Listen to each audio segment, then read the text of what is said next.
Morning,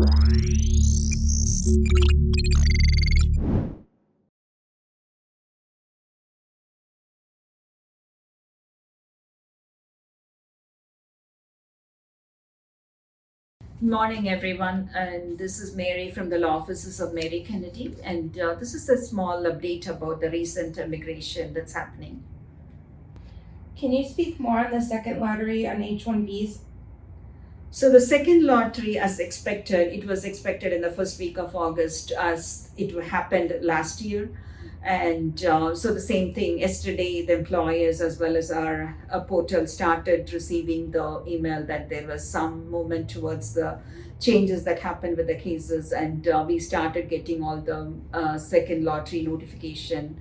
And it was expected the second lottery is going to be very huge in numbers, but with the practical means that we saw, it was not that great, and it was closer to 20 to 30%, which is not really a bad scenario when it comes to the second lottery. So we do see that they had been picked up, and moving forward, the question was about the third lottery. It's going to be there.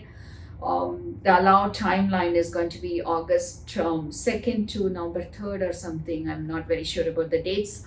But the third lottery as well is expected, because if there is going to be the still USCIS with their datas and everything, with the registration, which is helping them with the electronic registrations, there is an expectation of a third lottery, but it will be very minimum. It's not going to be too high. It's going to be 10% or 5% of the leftover numbers that has not been filed on the H1Bs.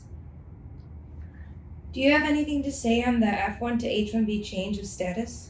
Yes, we see a lot of approvals that's coming up for the filing that happened in the month of April to June, and then the processing are all going on faster pace like last year as well. And so when it comes to RFEs and everything, the trend is going on, but still with the no client letter that can be requested with the IT7 memo of the 2020. So we are seeing the most of the change of status from F1 to H1Bs. A lot more of change of status RFEs are there.